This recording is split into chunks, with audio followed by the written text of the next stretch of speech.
Good morning.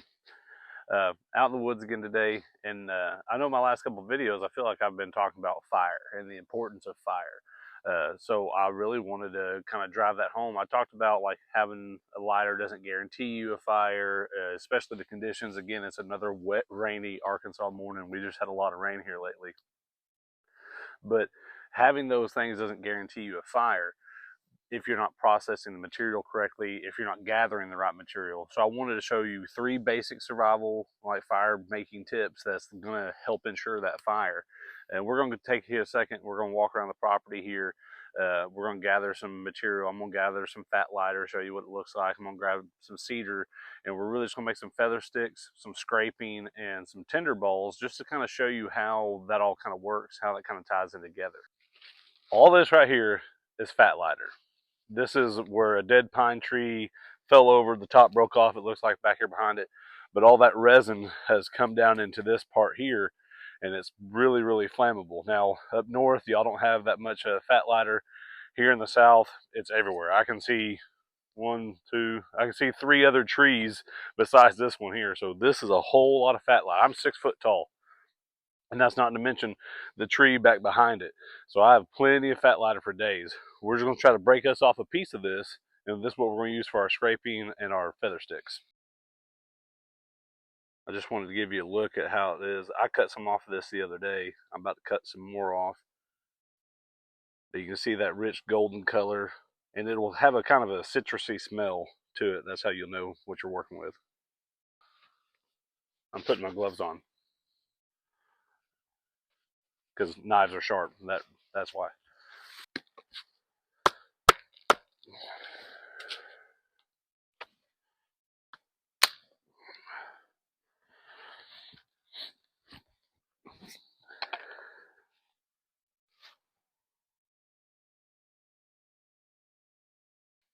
Okay, and for our tinder ball, we're going to use cedar.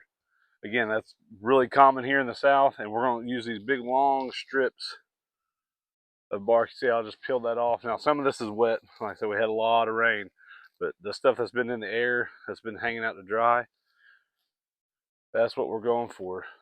But you can see it's just, you just rip it off of here and start adding it to your tinder ball. That's what we're going to use. First thing I want to start on is the tinder ball. So remember that fire requires air, fuel, and heat. So us increasing the surface area, we're providing that chance to get more oxygen in there, getting these fibers down to smaller pieces, so it'll catch a flame better. That's really what we want. And you see, I got these big, long, stringy pieces. I'll probably keep these together. I'll use this like for the outside to kind of actually put my nest in to kind of help hold it together. But this stuff, you can see it's drier. You can kind of compare. This isn't what I would want to use, but this right here, if I start twisting and breaking it down, and we're just gonna keep working it, because the more you twist, the more you break it down like that, we're making it back into that ball, and we're getting those fibers. You can already see it starting to tear up, and that dust coming out of there. That's what's gonna help it catch a flame.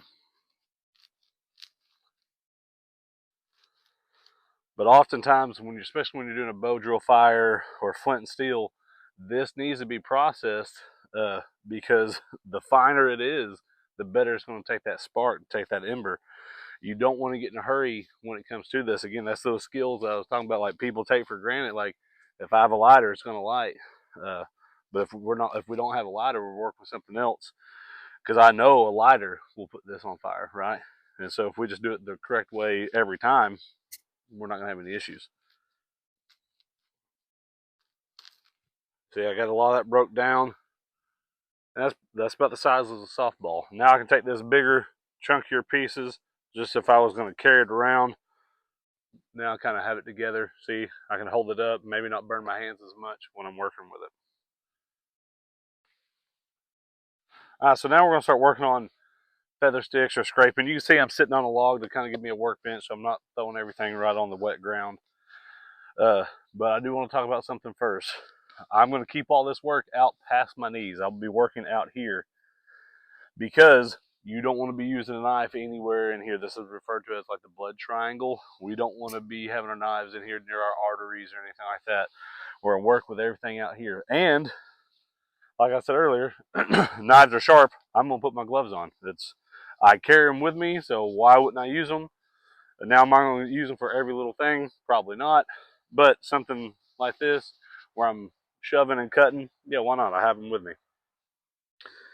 And when it comes to it, we're going to get our fist grip in our knife, and you're actually slicing the wood. So you want to kind of have your knife angled like this when you're working with it. And we're going to pick one of these edges. We'll pick one of these ridges here, one of these sharp pieces. And I'm going to have my elbows kind of locked onto my knees. So I don't want my knife to move. I want the wood to move. I want to be using this arm because it's safer if I can know where this knife's always going to be, especially if there's other people around camp or something like that. I don't want to be sitting here jerking away, you know what I mean? I want to have my knife locked in, and then I'm just going to kind of angle my blade down towards the wood, and if it bites too much, well, then don't angle down so much. You're just going to kind of slowly work your way back. So now that I split it, I have this good ridge here. Taking my knife, have my arm locked in, and work that wood back. I'm just slowly rotating this to the left and right.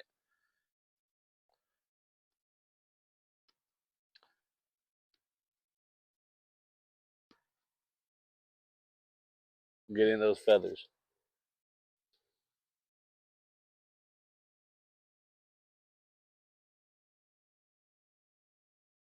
Now I'm going to get to a point, I'm going to kind of work that off. Put my knife up.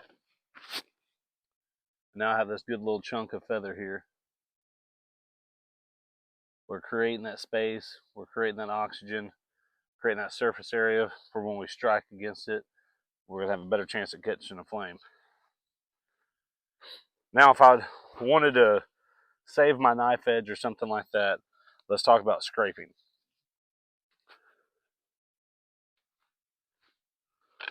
All we're going to do with scraping, we're going to take the knife and rotate it back to us. Now, again, gloves, right? You see I'm wearing gloves. We're going to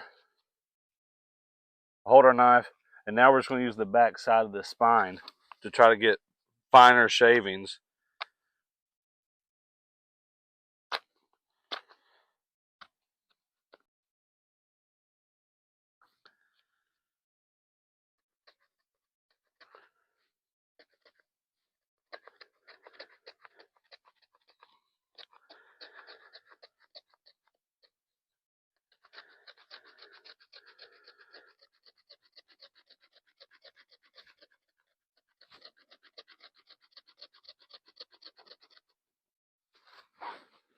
Now I'm going to use my knife so I know my gloves are a little wet. Try to prevent that. Now that we have a good enough pile, again, I'm planting my knife. I'm going to pull my striker back to me. That way I'm not hitting my pile.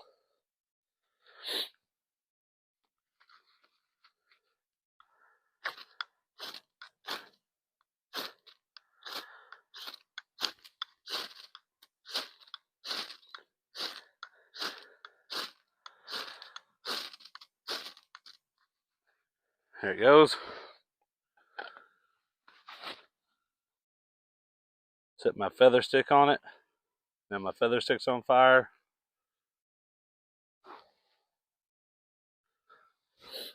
Well, I hope you liked the video.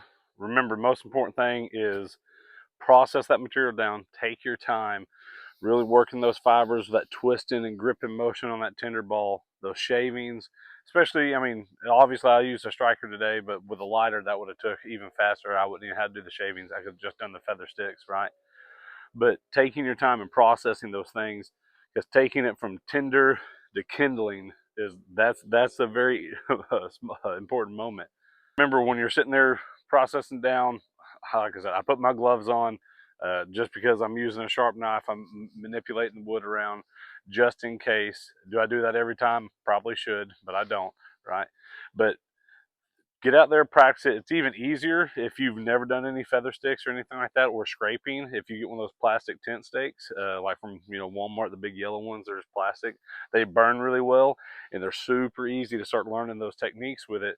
That way, you're taking the wood element out of it. You don't have something working against you. You know that plastic's gonna be nice and smooth. It's easy to scrape. It's easy to feather stick out. Just something for you to try. But those are some things that you can look into. That's something you can practice. Again, thanks for watching.